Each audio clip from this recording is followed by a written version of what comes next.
Hey, what's up, you guys? Bob Smith here from Smith Taekwondo and Pro Sport Kickboxing.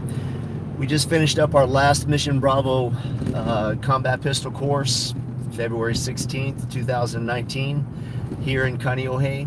Live fire exercise went all day long.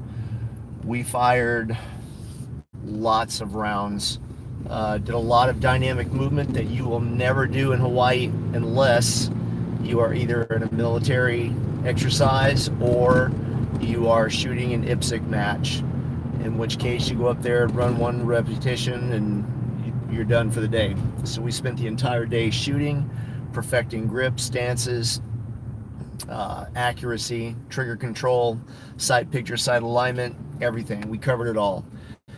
You know, one of the things that people like to say about martial arts today is traditional martial arts have no place in combat. Well, I can tell you that perfecting a technique, repeating that technique over and over until you can do it in your sleep, you can tell the people who would be good at martial arts and the ones who wouldn't. I had people who simply refused, would not take a shooting stance. They simply refused to.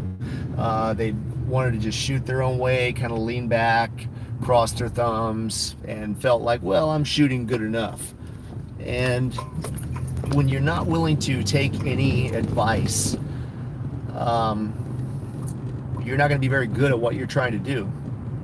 You know, and I saw another person, while facing somebody else, try to draw their gun out of their holster as they were turning to do a facing movement, and we caught that before they could complete the action.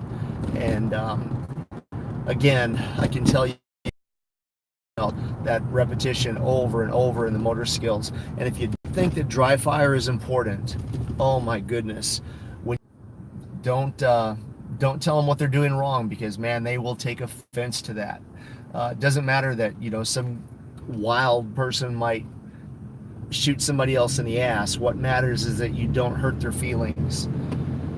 But you know, the majority of the people that own firearms, they don't dry fire. And I'm here to tell you that you need to practice all of it. Your grip, your stance, your drawing, your presentation, your facing movements. You need to punch out, snap in. You need to know the suling position, low ready, high ready, weapons breakdown. You got to practice all that with your dry fire. That's just part of being a responsible gun owner. And the majority of the people just don't want to do it. You know, they expect that when the time comes, they'll be ready. And that brings me to my next point. Here in Hawaii, the lawmakers are once again trying to take guns away from law-abiding citizens. And they somehow think that this is going to stop all the rash of criminals, these little strong-arm thugs that are running around committing robberies in Waikiki.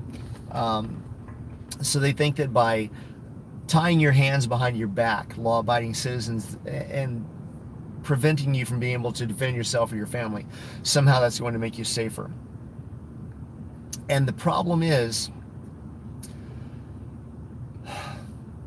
the gun owners in Hawaii, by and large, the gun owners in Hawaii will not call their legislature. They will not sit down and write a letter, write an email. And, you know, for me personally, I've actually written letters and posted them on social media and told people, hey, just copy mine, just use mine. And it couldn't be any easier to sit down and copy and paste a letter and then go through the email addresses and copy and paste to each one of your representatives. But out of all of the gun owners in Hawaii, hundreds of thousands of gun owners in Hawaii, recently there were less than 700 testimonies turned in. 700 testimonies from gun owners. And if you want to lose your rights, that's how you do it. You just sit back and say, when the time comes, I'll take care of it. Or, that'll never happen. And that's exactly what happens with these guys who own firearms. You know, a lot of guys try to purchase accuracy. They'll buy a $1,000 SIG pistol. And then I'll walk out with my $400 Glock and put rounds through the same hole. You'll see these guys that don't want to correct their shooting stance. They don't want to correct their grip over and over. And I even explained to them why a certain grip is done a certain way and why you hold your hands a certain way. But these guys are just like, I'm going to do it my way. Yeah, I'm good enough. I do it good enough. I even had a guy that told me once, I'm not here to learn anything. I'm just here to shoot. Okay, that's up to you. But when these guys will not take instruction, when you tell them, hey, you need to control this weapon and this is how you do it, by putting more flesh on the gun, holding it with a tighter grip or a different grip versus holding your thumbs off or taking your thumbs off. Those little things are so innate, and people just think, it's no big deal. But it makes such a difference when you're shooting fast, you're engaging multiple targets. I don't see how somebody wouldn't want to dry fire and be better. I just don't get it. It's a good stance, a good aggressive stance, a slight forward lean, arms extended, getting a good sight picture, being able to absorb that recoil when you're shooting rapidly. And people just don't, and they're just like, nah, I'm good enough. Good enough. I've I don't know how many thousands of people I've taught how to shoot over my lifetime, but I just don't see how people don't want to get better at it. But anyway, our class went great. We had a lot of active participation. We had a full class, 2 full relays running back and forth, and kept everybody busy.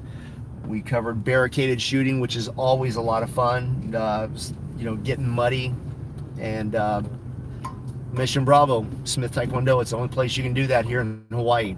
Anyway, this is Bob Smith. Blood makes you related, loyalty makes you family. Until next time.